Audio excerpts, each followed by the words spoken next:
Welcome back to the another lecture of BA. मैं डिम्पल कच्ची और आज हम लोग बात करने वाला है chapter number 3 that is business services 2 का लेक्चर नंबर 3, जिसमें हम लोग बात करने वाले हैं कि कौन कौन से बैंक अकाउंट होते हैं, किस टाइप के होते हैं, ठीक है, कौन सी सर्विसेज बैंक प्रोवाइड करते हैं और कौन सी सर्विसेज बैंक के साथ एसोसिएटेड होती है। तो सबसे पहले हम लोग देखते हैं कि हम लोगों को पता है कि बैंक का जन्म कब हुआ था। बैंक 1407 में जिनीवा में सबसे पहली बैंक ओपन हुई थी, ठीक है। यहाँ पे अगर हम लोग बात करें तो सबसे पहले उसका मेन फंक्शन क्या है कि कैश डिपॉजिट करना, ठीक है। और यहाँ पे KYC, जो अभी कोई भी बैंक में आप चले जाओ, KYC is the most important function of each and every bank, ठीक है। KYC में क्या करते हैं कि नो योर कस्टमर, आप लोगों की सारी डिटेल्स बैंक के साथ जुड़ी हुई होती है ताकि फ्यूचर में कोई भी ट्रांजैक्शन अगर गलती से भी गलत हो गया हो तो आपको वो फाइंड करने में बहुत ही आसानी रहती है, ठीक है। नो योर कस्टमर इसलिए ताकि आजकल टेक्नोलॉजिकल वर्ल्ड में अगर आपको पता हो तो आजकल बहुत सारे फ्रॉड होते हैं, ठीक है। अगर आपका बैंक अकाउंट आधार कार्ड से जुड़ा हुआ हो, ठीक है, लिंक हुआ हो, तो कोई भी मतलब फ्रॉड होने के चांसेस बहुत कम होते हैं, ठीक है। और ये स्पेशली रूल बनाया है RBI ने, ठीक है, कि RBI जैसे बोलते हैं, हमको पता है RBI is the father of the all the banks, ठीक है। तो RBI जैसे ही बोलते हैं वैसे सब बैंक्स को करना पड़ता है। यहाँ पे हम लोग देखते हैं कौन कौन से टाइप्स के अकाउंट होते हैं, ठीक है। सबसे पहला है सेविंग अकाउंट, दूसरा है करंट अकाउंट, तीसरा है रिकरिंग अकाउंट और चौथा है फिक्स डिपॉजिट। ये सारे अकाउंट हाँ थोड़े थोड़े याद होंगे आपको, ठीक है, पता है। हम लोगों ने चैप्टर नंबर 1 में देखा था, पूरी की पूरी पोस्टल सर्विसेज हम लोगों ने देखी थी। पोस्टल सर्विसेज, हाँ हम लोगों ने पोस्टल सर्विसेज में देखा था, यू गॉट इट राइट, ठीक है। हम लोगों ने पोस्टल सर्विसेज में ये सारे अकाउंट हम लोगों ने देख लिए थे। Postal services same account provide करते हैं जिन लोगों का अकाउंट पोस्ट ऑफिस में होता है, ठीक है। तो let's see each one of them in detail. सबसे पहला है सेविंग अकाउंट। सेविंग अकाउंट जैसा नाम वैसा काम, कि हमारे जैसे फॉर एग्जाम्पल हमारे पास बहुत प्रॉफिट होता है या फिर कुछ अमाउंट ऐसी होती है जिसका हम यूज़ नहीं करना चाहते, तो वो हम लोग सेविंग के दौर पर हम लोग बैंक में रखते हैं। बैंक में इसलिए रखते हैं ताकि बैंक वो हमारे पैसों को तो संभाल के रखते ही है, साथ में हम लोगों को क्या मिलता है, इंटरेस्ट, ठीक है। इंटरेस्ट मिलता है, इसलिए हम लोग क्या करते हैं, जितनी भी डिपॉजिट्स है वो सारी की सारी हम लोग बैंक में डिपॉजिट करवाते हैं ताकि उसके ऊपर हमें इंटरेस्ट मिले, ठीक है। वो हमें क्या है, ATM कार्ड की भी फैसिलिटी देते हैं, ठीक है। यहाँ पे क्या है, मिनिमम बैलेंस आप लोगों को मेंटेन रखना पड़ेगा और यहाँ पे क्या है, आप इंडिविजुअल अकाउंट भी ओपन करवा सकते हो as well as you can also open joint account, ठीक है। यहाँ पे आप अपना सिंगल अकाउंट या फिर जॉइंट अकाउंट दोनों खुलवा सकते हो सेविंग अकाउंट में। और यहाँ पे अगर हम लोग बात करें तो क्या है कि लोगों को मतलब कोई भी लोगों को अपनी अमाउंट है वो डिपॉजिट करनी रहती है, उसके ऊपर जितनी अमाउंट है वो पहले से ही वहाँ पे रेट फिक्स किया जाता है। नेक्स्ट हम लोग देखते हैं करंट अकाउंट। करंट अकाउंट मतलब आप यहाँ पे कोई भी इंटरेस्ट नहीं मिलता आपको, सबसे पहली बात। दूसरी बात, यहाँ पे मेजरली ये अकाउंट कौन खुलवाते हैं, बिजनेसमैन। क्यों, ताकि बिजनेस इसलिए ताकि वहाँ पे रोज़ के रोज़ ट्रांजेक्शन्स होते हैं।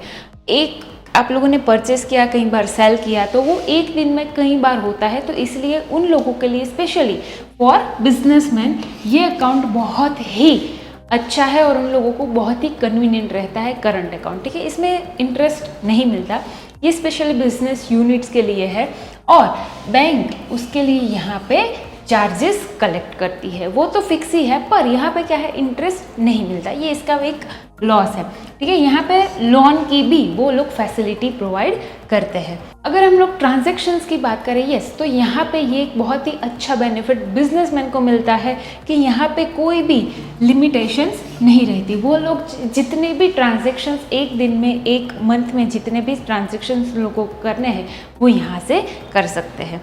उसके बाद हम लोग देखते हैं third, that is recurring account. Recurring account इसलिए ताकि कई बार क्या होता है कि हाँ फॉर एग्जांपल आप लोगों को समझाओ कि आप लोगों को पॉकेट मनी मिलती है, ठीक है। हमारे टाइम में तो उतना नहीं था, पर हाँ आप लोगों को मे भी मिलती होगी, मिलती है तो वेरी गुड। तो उसमें से कई लोग ऐसे होते हैं जो थोड़े थोड़े पैसे बचाते हैं, ठीक है। कई बार क्या होता है कि नहीं, कई बार पापा बहुत खुश होकर हमको बहुत ज़्यादा पैसे देते हैं, कई बार थोड़े कम पैसे मिलते हैं, हाँ। तो ऐसा क्या होता है, तो यहाँ पे क्या है कि एक अमाउंट आपको फिक्स करनी रहती है, फॉर एग्जाम्पल 500 रुपीज़, ठीक है। तो ये अमाउंट आप लोगों को फिक्स रहती है कि एवरी मंथ आप इतने तो डिपॉजिट करोगे ही। कई बार ऐसा भी होता है कि नहीं, आपको थोड़े ज़्यादा डिपॉजिट करने हैं तो आप यहाँ पे कर सकते हो, ठीक है। और इसका एक बेनिफिट है, जैसे ही आपका पूरा का पूरा मतलब आप जितनी अमाउंट पे कर देते हो, आप एक मंथ में आपको यहाँ पे इंटरेस्ट भी मिलता है, ठीक है। लास्ट हम लोग अकाउंट देखते हैं फिक्स डिपॉजिट, FD, ठीक है।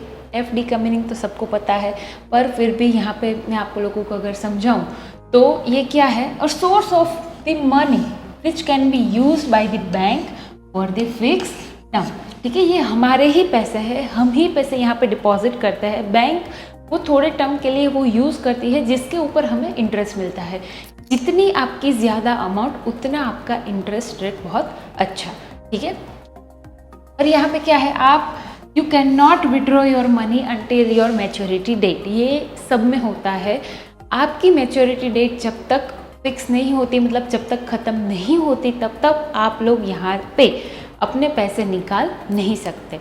हाँ, कई बार वर्स्ट कम वर्स्ट सिनेरियो में ऐसा भी होता है कि आपको अगर पैसे निकालने हो तो आप पैसे निकाल सकते हो, पर वहाँ पे आप लोगों को इंटरेस्ट नहीं मिलता, ठीक है। और अगर हम लोग रेट ऑफ इंटरेस्ट की बात करें तो यहाँ पे सबसे ज़्यादा रेट ऑफ इंटरेस्ट मिलता है कंपेयर टू सेविंग अकाउंट और रिकरिंग अकाउंट, ठीक है। करंट अकाउंट में आप लोगों को इंटरेस्ट नहीं मिलता है, याद रखना। ये फिक्स डिपॉजिट में आप लोग पैसे निकाल नहीं सकते जब तक आपकी मैच्योरिटी डेट ख़त्म नहीं होती, इसमें इंटरेस्ट रेट सबसे ज़्यादा है, ये इसका मेन बेनिफिट है, ठीक है। यहाँ पे आप लोगों के चारों अकाउंट ख़त्म होते हैं, saving account, current, recurring and deposit account. ये अगर आप लोग टॉपिक मेरे साथ पढ़ रहे हो तो आप लोगों के लिए बहुत ही ईजी हो जाएगा।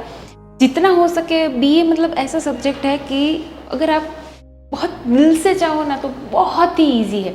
मतलब अगर आप बिज़नेस करते हो तो बिज़नेस की सारी बातें यहाँ पे आप रिलेट कर सकते हो, बैंक की सारी बातें हैं, आप लोगों ने देखा है, आप लोगों ने महसूस किया है। बस आप लोगों को एक क्या ध्यान रखना है कि स्टेप्स कौन कौन से हैं। यहाँ पे आप लोगों को मेन पॉइंट जो हेड पॉइंट्स है वो आप लोगों को बहुत ही ध्यान से आप लोगों को पढ़ने हैं। इसमें आप लोग अपने ऐड वर्ड्स नहीं कर सकते, ठीक है। अंदर की डिटेल आप लोग चाहे वैसे लिख सकते हो, हाँ गाना लिखना मना है, आप लोग अपनी लैंग्वेज में अपनी डिटेल्स डिस्क्रिप्शन दे सकते हो, पर जैसे ये मेन पॉइंट्स है, कोई भी प्रोसेस है या फिर कोई भी स्टेप्स है, तो वो आप लोगों को सारे के सारे मेन पॉइंट्स आपको याद रखने हैं। टेंशन मतलब आप लोगों को बहुत जल्द बहुत ही इजी वे में आपको सब कुछ याद रह जाएगा। इसलिए यहाँ पे आप लोगों को स्क्रीनशॉट लेने की ज़रूरत नहीं है। जैसे ही आप UKIC ऑनलाइन पे जाते हो आपको लॉगिन करना रहेगा, और यहाँ पे हम लोगों ने कौटिल्य बैच करके पूरी की पूरी एक पैकेज हम लोगों ने तैयार किया है जो टोटली फ्री है,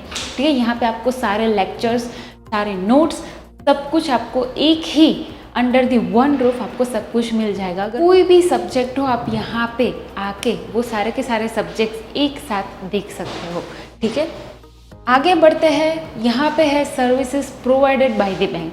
कौन कौन सी सर्विसेज बैंक हमको प्रोवाइड करती है, तो है सबसे पहला है two draft bankers cheque, real time मतलब RTGS, NEFT, ये सारे के नाम आप लोगों ने सुने हैं, ठीक है, किए भी है, पर यहाँ पे आप लोग उसका एग्जैक्ट मीनिंग समझोगे।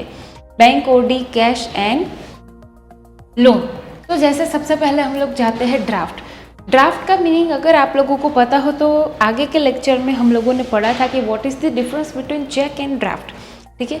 चेक में क्या होता है कि आप वो चेक लिख सकते हो, आप सामने वाले को दे सकते हो।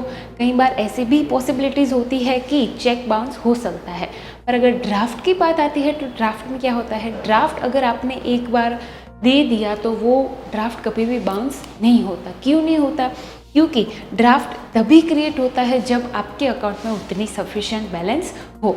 तो ड्राफ्ट मतलब सामने वाले को एक अश्योरिटी मिल जाती है कि नहीं, मुझे मेरे इतने पैसे तो मिलेंगे ही मिलेंगे, ठीक है, ये ड्राफ्ट में आता है। उसके बाद है बैंकर्स चेक मतलब पे order.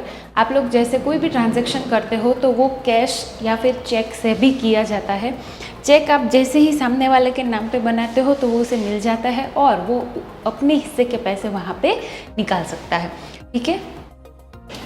It can be encased only in the same city, ये सेम सिटी में ही आप एनकेस्ट करवा सकते हो, दूसरे सिटीज़ में अलाउड नहीं है, ठीक है। उसके बाद है RTGS, ये आता है सबसे इम्पॉर्टेंट, ठीक है। आप लोगों को एग्ज़ाम में मे बी ये 3 मार्क्स में पूछ सकते हैं, तो आप ध्यान रखना, ठीक है। What is the meaning of RTGS, explain RTGS in brief, ऐसा कुछ भी क्वेश्चन आप लोगों को आ सकता है। तो सबसे पहला है आरटीजीएस। आरटीजीएस और एनईएफटी ये दोनों सेम ही, मतलब एक ही साइड है, पर इसमें थोड़ा सा डिफरेंस है।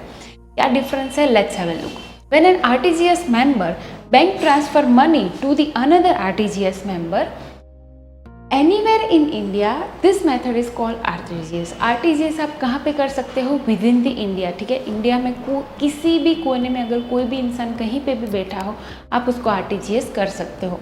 इसमें क्या है, आपको एक 11 डिजिट का अल्फा न्यूमेरिक कोड दिया जाता है अलॉन्ग विथ आईएफएससी कोड, ठीक है। आईएफएससी कोड कौन प्रोवाइड करता है? IDRBT। अब इसका पूरा नाम क्या है? Institute for development and research on banking technology. ये हैदराबाद से है, ठीक है। इसने आईएफएससी कोड जो होता है, जैसे ही आप देखो कि बैंक की आपका कोई भी चेक होता है उसमें आईएफएससी कोड ऊपर या फिर नीचे मेंशन किया जाता है। ये कोड आरटीजीएस अगर आप करते हो तो लिखना ज़रूरी है, ठीक है। और इसमें क्या है कि 2 लाख रुपीज़ या उससे ज़्यादा, यहाँ पे आप लोगों को आरटीजीएस और एनईएफटी का डिफरेंस पता चलेगा। 2 लाख रुपए या उससे ज़्यादा रुपए है तो आपको आरटीजीएस करना रहेगा। आरटीजीएस में 2 लाख से अमाउंट शुरू होती है up to 5 lakh, 10 lakh, 15 lakh, whatever you can do, ठीक है। कोई भी अमाउंट आप लोग आरटीजीएस थ्रू सामने वाले को पैसे पहुंचा सकते हो, ठीक है।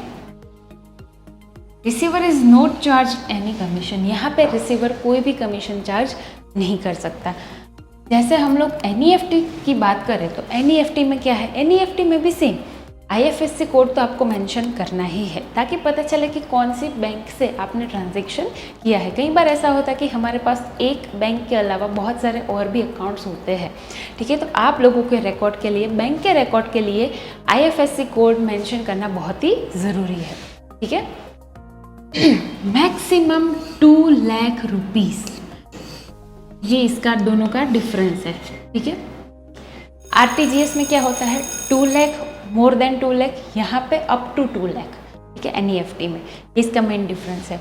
और अगर हम लोग पैसे की बात करें तो सेम डे और विद इन 48 आवर्स सामने वाले को पैसे मिल जाते हैं, ठीक है। जैसे हम लोग बात करें तो यहाँ पे क्या है? Maximum 10 transactions can be there on 1 batch. 1 batch में आप 10 ट्रांजेक्शन से ज़्यादा ट्रांजेक्शन्स नहीं कर सकते, ठीक है। उसके बाद आता है, हम लोगों ने देख लिया ड्राफ्ट, चेक, आरटीजीएस, एनईएफटी। अब हम लोग देखते हैं बैंक ओडी। आप सब लोगों ने पहले ही पढ़ लिया है, पर यहाँ पे क्या है, एक बार फिर से हम लोग रिवीजन कर रहे हैं क्योंकि ऑलरेडी हम लोगों ने पोस्टल सर्विसेज में ये सारे के सारे पॉइंट्स हम लोगों ने कवर कर लिए थे, ठीक है। बैंक ओडी में क्या है कि when the facility to withdraw more money than the credit balance, ये हमारी जो क्रेडिट बैलेंस होती है उससे ज़्यादा अगर हमें मनी विड्रॉ करना होता है तो बैंक हमें बैंक ओडी की फैसिलिटी देते हैं, जहाँ पे हम लोग अपनी लिमिट से थोड़े से ज़्यादा पैसे हम वहाँ पे विड्रॉ कर सकते हैं। सिंपल, तो कोई ऐसा मीनिंग नहीं है जो आपके सर के ऊपर से चला जाए, ठीक है, एकदम क्लियर है। और अगर हम लोग बात करें तो यहाँ पे क्या है, businessman get overdraft to the self guarantee, वो अपने आप भी ले सकता है और यहाँ पे किसी और को भी वो गारंटी में रख सकता है, क्योंकि यहाँ पे क्या है, जैसे ही आप एक्सेस पैसे लेते हो तो बैंक हर वक्त ऐसा बोलती है कि एक गारंटी के लिए आपको किसी को भी गारंटी के लिए वहाँ पे रखना पड़ता है। क्यों? ताकि उन लोगों को एश्योरिटी रहे कि नहीं, अगर कुछ भी हो जाता है तो ये जो गारंटर है वो हमें सेफ कर देगा। और अगर हम लोग इंटरेस्ट की बात करें तो यहाँ पे क्या है, interest has to be paid on the overdraft amount through the maximum amount. जितनी आपकी मैक्सिमम अमाउंट सैंक्शन होती है, ठीक है, सैंक्शन ये बहुत इंपॉर्टेंट वर्ड है। जितनी सैंक्शन होती है, सपोज आप लोगों ने ओडी, बैंक ओडी आप लोगों ने 15 लाख की बैंक के पास से अप्लाई किया था, ठीक है, पर वहाँ पे आपको मिला कितना सैंक्शन? Only 10 lakh rupees. तो 10 लाख रुपीज़ के ऊपर आपको जितना इंटरेस्ट देना पड़ेगा, 15 लाख के ऊपर आपको इंटरेस्ट कैलकुलेट नहीं किया जाएगा, ओनली ऑन 10 लाख, ठीक है। उसके बाद हम लोग बात करते हैं कैश क्रेडिट। हम लोगों ने देख ही लिया था again. The loan provided to the businessman for the growth and development. Cash credit किस लिए देते हैं वो लोग? मेजरली ग्रोथ और डेवलपमेंट के लिए, ठीक है। Into business considering the stocks and the due collection. कई बार ऐसा होता है कि नहीं, हमें स्टॉक बहुत ज़्यादा करना पड़ेगा, नहीं इस बार डिमांड बहुत ज़्यादा होगी, या फिर हमें और भी कुछ नया कलेक्शन करना है, तो स्पेशली ये बिजनेस पर्पस के लिए बिजनेसमैन को कैश क्रेडिट की फैसिलिटी बैंक वाले प्रोवाइड करते हैं। तो ये बहुत अच्छी बात है कि उन लोगों को कभी भी ऐसे पैसों की कमी महसूस नहीं होती, ठीक है। और अगर हम लोग इंटरेस्ट रेट की बात करें तो अगेन यहाँ पे भी इंटरेस्ट रेट उन लोगों को देना पड़ेगा। क्यों? ताकि वहाँ पे क्या है कि जितनी उन लोगों ने अमाउंट डिसाइड की है, ठीक है, कि कितने टाइम तक वो लोग यूज़ करने वाले हैं, उसके ऊपर इन लोगों का इंटरेस्ट कैलकुलेट किया जाता है। और लास्ट अगर हम लोग बात करें तो लोन, सबको पता है कि बैंक बहुत सारे लोन की फैसिलिटीज़ प्रोवाइड करता है। अगर वो कार लोन हो, होम लोन हो, फिर मोबाइल के लिए लोन हो, या फिर आप कुछ भी प्रॉपर्टी लोन हो, कोई भी चीज़ आप लेना चाहते हो, बैंक सबके लिए लोन प्रोवाइड करता है। कई लोन्स में ऐसा होता है कि आपको श्योरिटी के तौर पे कुछ आपको अपनी प्रॉपर्टी वहाँ पे रखनी पड़ती है। कई बार ऐसा भी होता है कि नहीं, आप इतने टाइम के लिए आप इतने पैसे भर दो तो वो भी चलता है। मतलब बहुत सारी ऐसी फैसिलिटीज़ है जो बैंक प्रोवाइड करता है लोन के रूप में, ठीक है। अगर आप यहाँ पे क्या है कि अगर आप घर खरीदना चाहते हो या कुछ ऐसी चीज़ है जो आप खरीदना चाहते हो जिसके लिए अगर आपके पास पैसे हैं पर वो थोड़े से कम है, तो आप बैंक से लोन ले सकते हो। अगर आप फर्नीचर करना चाहते हो, रिनोवेशन करना चाहते हो, कुछ भी कोई भी चीज़ आप करना चाहते हो, बैंक हमेशा आप लोगों के लिए तैयार रहता है कि वो आपको लोन प्रोवाइड करता है। बस उसके सामने उसके कुछ रूल्स और रेगुलेशंस हमें फॉलो करने पड़ते हैं, ठीक है। तो यहाँ पे आप लोगों के ये सारे के सारे सर्विसेज है जो बैंक हमें प्रोवाइड करती है वो ख़त्म होती है। नेक्स्ट हम लोग देखते हैं कि various services associated with bank. अभी बैंक के साथ बाय डिफ़ॉल्ट कौन सी ऐसी सर्विसेज है जो एसोसिएटेड है? तो सबसे पहली है एटीएम, क्रेडिट कार्ड और डेबिट कार्ड। ये सारा का सारा आप लोगों ने यूज़ भी किया है, देखा भी है, सब कुछ है। बस यहाँ पे आप लोगों को थोड़ी सी बात सीखनी है, ठीक है, ताकि आगे कोई भी गलती ना हो। एटीएम, भाई एटीएम का फुल फॉर्म है ऑटोमेटेड टेलर मशीन। ये बहुत ही इम्पोर्टेंट है, ठीक है, आप लोग याद रखना, क्योंकि एक मार्क में आप लोगों को पूछते हैं, मे बी एमसीक्यू में भी पूछ सकते हैं, या फिर 1 मार्क करके सेक्शन बी में भी आप लोगों को ये पूछ सकते हैं। अगर हम लोग एटीएम फैसिलिटीज़ की बात करें तो यहाँ पे क्या है, एटीएम कार्ड आपको इसलिए दिया जाता है ताकि आपके अकाउंट में कितने पैसे, फॉर एग्जांपल आपके अकाउंट में 10 लाख रुपीज़ है, ठीक है, आपको कुछ अमाउंट विड्रॉ करनी है, तो 10 लाख के अंदर, मतलब बिलो 10 लाख जितनी भी अमाउंट आती है आप उतने विड्रॉ कर सकते हो। पर रुको, यहाँ पे क्या है, बैंक ने कुछ अमाउंट डिसाइड की है कि वो ट्रांजैक्शंस के ऊपर आप उतनी अमाउंट वहाँ पे एनकैश नहीं कर सकते। तो एटीएम फैसिलिटी हमारे लिए बहुत अच्छी है। कहीं भी जाके किसी भी बैंक में आप लोग एटीएम की फैसिलिटी ले सकते हो। यहाँ पे क्या है, ये एटीएम कार्ड भी हमें प्रोवाइड करती है। यहाँ पे लिमिटेशंस भी बैंक ने फिक्स की है कि आप एक टाइम में कितने पैसे निकाल सकते हो, या फिर 1 डे की लिमिट होती है। फॉर एग्जांपल अभी है 25,000 फॉर ए नॉर्मल पीपल, ठीक है। आप लोग 25,000 के ऊपर कोई भी अमाउंट आप एनकैश डायरेक्टली नहीं कर सकते अनटिल एंड अनलेस आप लोगों का अगर प्रीवी अकाउंट है या फिर आप कोई अंडर फैसिलिटीज़ में आते हो तो अलग बात है। पर नॉर्मली जितने भी नॉर्मल एवरेज पीपल होते हैं वो लोग 25,000 के ऊपर कोई भी अमाउंट ज़्यादा विड्रॉ नहीं कर सकते, ठीक है। अब आता है क्रेडिट कार्ड। क्रेडिट कार्ड की अगर हम लोग बात करें जो 20th सेंचुरी के बाद इसका यूज़ बहुत ज़्यादा हो गया। क्यों? क्योंकि कई बार क्या होता है कि हमें बहुत सारी ऐसी सर्विसेज है जो हमें लेनी पड़ती है। कई बार ऐसा होता है कि नहीं हमारे पास उतने पैसे तो है, पर ट्रांजैक्शंस के लिए कई बार ऐसा होता है कि हम लोगों को ज़्यादा पैसों की ज़रूरत होती है, तो बैंक हमें क्रेडिट कार्ड की फैसिलिटी प्रोवाइड करता है। हमारे पास सेम लाइक हमारा डेबिट कार्ड एक क्रेडिट कार्ड होता है जिसमें लिमिट सेट की होती है, उसके ऊपर हम लोग वहाँ पे पैसे विड्रॉ नहीं कर सकते या फिर हम लोग वहाँ पे स्पेंड नहीं कर सकते। क्रेडिट कार्ड मतलब सिंपल कि आपके बैंक में जितने पैसे हैं उससे ज़्यादा आपको एक लिमिट तक आपको वो कार्ड यूज़ करने की परमिशन होती है, ठीक है, सिंपल। उसके बाद अगर हम लोग बात करें तो डेबिट कार्ड मतलब हमारे अकाउंट में जितने भी पैसे होते हैं वो मिनिमम बैलेंस हमको मेंटेन करना रहता है। हम लोग कोई भी ट्रांजेक्शन थ्रू डेबिट कार्ड हम लोग कर सकते हैं। At the place where there is an arrangement to do the transaction through debit card, ये वही अलो है जहाँ पे डेबिट कार्ड यूज़ करना पॉसिबल है। ठीक है, सिंपल। यहाँ पे क्या है कि वो अपने शॉपिंग के लिए या फिर कुछ भी ऐसी ज़रूरत चीज़ें हो उसके लिए हम लोग डेबिट कार्ड यूज़ करते हैं, या फिर हमें कोई बिलिंग अमाउंट है जो हम लोगों ने डिसाइड की है, जो कार्ड होल्डर की है, तो वो बिलिंग अमाउंट जो डिसाइडेड है वहीं तक हम लोग अपने ट्रांजेक्शन्स कर सकते हैं। ठीक है, तो यहाँ पे आप लोगों के सारे various services associated with bank खत्म होते हैं। कौन कौन सी थी? एटीएम, क्रेडिट कार्ड और डेबिट कार्ड। ठीक है, तो यहाँ पे आप लोगों का चैप्टर नंबर 3 का लेक्चर नंबर 3 खत्म होता है। मिलते हैं हम लोग लास्ट लेक्चर में, तब तक के लिए बाय बाय। क्या बोल रहे हो? बच्चे YouTube के वीडियो देखने से अच्छा Instagram पे जाते हैं फ्रेश होने के लिए, और तब भी मुझे फॉलो नहीं करते। ये सच है। जल्दी से जाओ Instagram पे, फ्रेश ही होना हो तो कंटेंट को, एजुकेशन और एंटरटेनमेंट दोनों को साथ में देखो, और फॉलो करो मुझे Instagram के ऊपर।